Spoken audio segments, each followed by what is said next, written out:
एक मासूम सा भाई लोग सीधा साधा आम लड़का जिसने अपनी आंटी को ये क्या बताऊं भाई लोग मैं चलिए शुरू करते हैं अब घटना।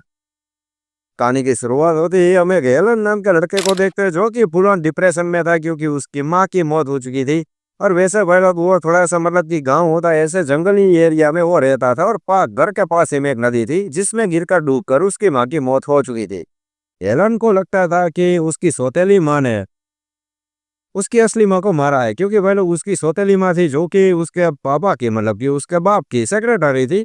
और हेलन की असली माँ की मौत के बाद उसके बाप ने यानी कि अपनी सेक्रेटरी के साथ शादी कर ली थी और वो पूर्ण डिप्रेशन में था भाई लोग। वो पास ही में मतलब कि घर के पास ही में एक ट्री हाउस बना रखा था उसने छोटा सा और वो वहां पर अकेला रहता था। वहां पर रहते रहते भाई लोग उसकी एक मतलब की खूबी थी कि वो जो भी देखता वो मतलब कि अपनी एक नोट थी उसमें वो लिख लेता था। और उसकी सौतेली माँ भाई लोग थी वो सेक्रेटरी उसके बाप ने शादी की थी वो भी है थी मतलब की जवान यानी कि समझ रहे हो ना अब मैं क्या बोल रहा हूँ।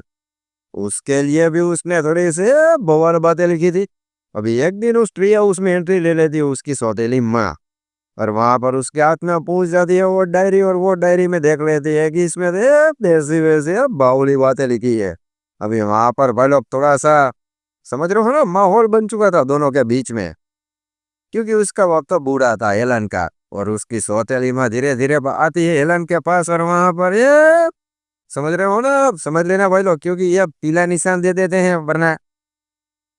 अभी भाई लोग सारा कुछ कालाकांडी काम धाम खत्म होने के बाद उसकी सौतेली माँ थी हेलन की वो हेलन को कहती है मतलब कि ब्लैकमेल करती है कि तू साले यहाँ से दूर निकल ले पास ही के शहर में चला जा और वहां पर कोई काम धंधा करना है। क्योंकि भाई लोग ये सौतेली माँ नहीं चाहती थी कि हेलन मतलब कि उसके और उसके पति की हेलन के बाप के बीच थोड़ा सा भी कुछ मतलब कि पंगा बंगा मचाए। हेलन बेचारा भाई लोग मासूम क्या करता है वो तो रातों रात वहां से निकल लेता है और वो शहर में चला जाता है उसके पास ना ही अक्की मतलब कि जेब में फूटी कोड़ी भी नहीं थी भाई लोग। वो रात को बिना खाए पिए बगैर ही सो जाता है। अगले दिन भाई लोग हेलन को उसकी आंटी दिखती है यानी कि उसकी माँ की बेस्ट फ्रेंड। वो सीधा उसे देखकर खुश हो जाता है और उसके पास जाता है। आंटी भी कहती है कहा बेटा हेलन तुम यहाँ पर क्या कर रहे हो अपने घर से दूर बेटा घर जाना चाहिए यहाँ पर घूमना नहीं चाहिए। एलन उसे कहता है कि नहीं नहीं मैं तो घर छोड़कर मतलब कि मुझे थोड़ा सा काम है और मुझे पैसे कमाना है इसलिए मैं यहाँ पर आया हूँ। मुझे आप अपने साथ मतलब कि अपने काम पर रख लीजिए और कुछ ना कुछ काम दीजिए ताकि मैं पैसा कमा पाऊँ। वैसे भाई लोग वो एलन की आंटी थी जो कि एक होटल में काम करती थी रिसेप्शनिस्ट का। वो उसे मतलब कि अपने मैनेजर के साथ बातचीत करके उसी होटल में मतलब कि वॉशिंग या उसी होटल में वो लोग साफ सफाई का काम दिलवा देती है।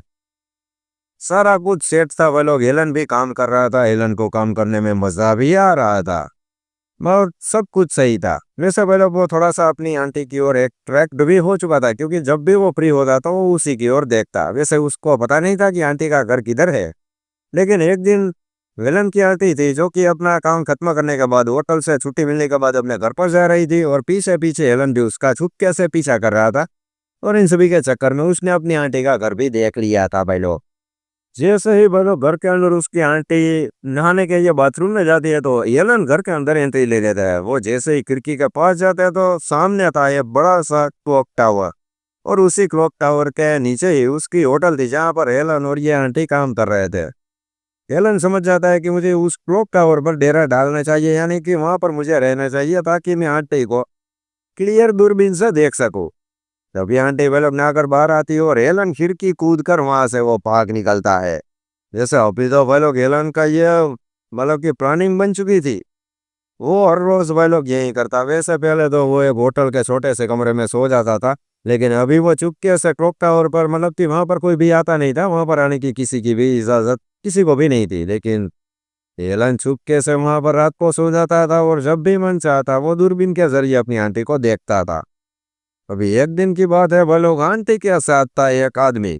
और वो और कोई नहीं था भाई लोग वो वही था वो होटल का मतलब की मैनेजर। और वो ये सभी वाले ये काला कांडी। एलन भाई लोग थोड़ा सा मायूस हो जाता है क्योंकि वो आंटी को थोड़ा सा मतलब कि पसंद करता था क्लोजली तरीके से।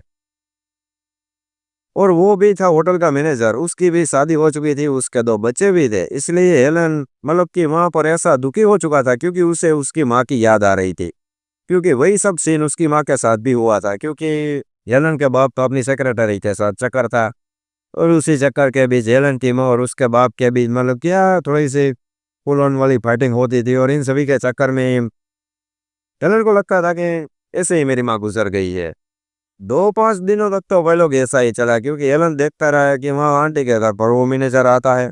लेकिन वह लोग थोड़े दिनों के बाद होटल का मैनेजर था जो कि उस क्लॉक टावर पर एंट्री मार लेता है। वहां पर वो हेलन को देख लेता है और वहां पर वो देखता है कि खिड़की का शीशा टूटा हुआ है, काशी में दूरबीन पड़ी हुई थी। वहां पर वो जाग कर देखता है तो मतलब कि हेलन की आंटी का घर क्लीन दिख रहा था। अभी वो यहाँ पर समझ चुका था कि वो यहाँ से उसकी जासूसी कर रहा है हेलन।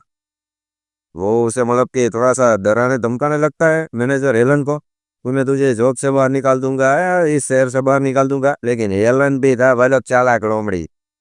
वो मैनेजर को कहता है कि अगर तूने मेरे साथ कुछ भी ऐसी वैसी गलत हरकत की तो मैं सबको बता दूंगा कि तेरे और मेरी आंटी के बीच में बवाल वाली आइटम चल रही है। अभी मतलब यहाँ पर थोड़ी सी सिचुएशन हो चुकी थी नाजुक, इसलिए दोनों मतलब कि डिसाइड करते हैं कि कोई भी किसी को भी कुछ भी नहीं बताएगा और मतलब कि सारा कुछ सीक्रेट रहेगा। यहाँ पर यह बात हो जाती है भाई लोग खत्म। अगले दिन ही भाई लोग हेलन का था बर्थडे। अभी आंटी तो भाई लोग मासूम सी थी, वो हेलन को कह रही थी कि "यार, चलो चलो आज तुम मुझे पार्टी दो, तेरा बर्थडे है"।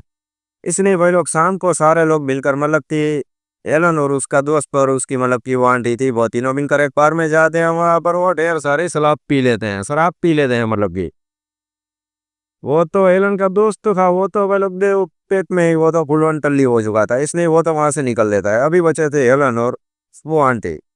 वो थोड़ी देर ड्रिंक करते हैं और बाद में आंटी को भी बुरी तरह से चढ़ चुकी थी, इसलिए वो दोनों भी मतलब आंटी कहती है कि आज तो मेरे घर पर आ रहा हूँ, वहां पर ही सो जा। घर पर आकर भाई लोग फुल नशे नशी आइटम में माहौल बन चुका था वापिस।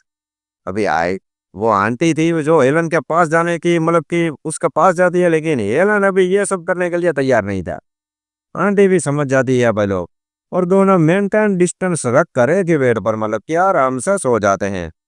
अगले दिन भाई लोग होटल में हेलन आंटी को ही देख रहा था। अभी आंटी समझ चुकी थी कि इसकी नज़रों में थोड़ी सी बकवास है, इसलिए वो उसे साफ साफ क्लियर भाषा में कह देती है कि कल रात को जो भी मैंने तुझे कहा और कहा वो सभी नशे की हालत में कहा, उसे तू दिल पर मत लेना और हम दोनों के बीच में ऐसा कुछ भी कोई भी मतलब कि नहीं हो सकता। अभी भाई लोग यहाँ पर हेलन आ चुका था टेंशन में। रात को छुट्टी मिलते ही हेलन मतलब कि बाहर ही बैठा हुआ था और अकेला बहुत ही मायूस दुखी लग रहा था। आंटी उसे देख लेती है और उसे कहती है कि मेरी बातों का बुरा मत मानना, लेकिन हम दोनों की एज में काफ़ी डिफरेंस है।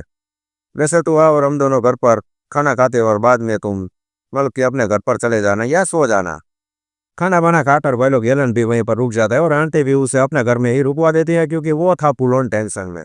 अभी रात को भाई लोग अभी माहौल बन चुका था दुखी वाला, इसलिए दुखी माहौल में ये सब दोनों के बीच में हो जाता है। क्या बताऊं मैं आपको, बावली थे ये दोनों भी। ठीक 1 महीने के बाद भाई लोग उसी होटल में एंट्री ले लेते हैं हेलन के पिता और उसकी सौतेली माँ। क्योंकि भाई लोग हेलन के बाप के ऊपर पूर्ण कर्जा आ चुका था और जो भी सारी जायदाद थी जो कि हेलन की असली माँ ने हेलन के नाम के ऊपर की रखी थी, इसलिए हेलन का बाप का यह कहना था कि मुझे ये सारी मतलब की जायदाद चाहिए ताकि मैं उसे थोड़ी सी बेच कर मेरा जो भी कर्जा है वो माफ कर दूं। वैसे हेलन भाई लोग यह सारी बातें मतलब कि साफ साफ बना कर देता है कि मुझे कोई भी कुछ भी नहीं बेचना, ठीक है। ये मेरी माँ ने मतलब कि सीने की कमाई है, ये मुझे बेचनी बेचनी नहीं है।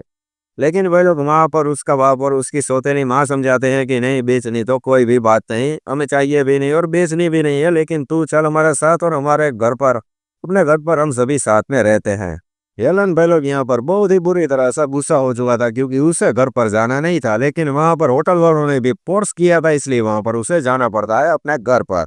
अभी वो यहाँ पर बावली भाई लोग यहाँ पर इतना गुस्से में था कि जब हेलन का बाप घर पर नहीं था तभी वो सीधा मतलब कि अपनी सौतेली माँ को बंदी बना लेता है और बंदी बनाकर बांध देता है और उसे वही तालाब में फेंक देता है।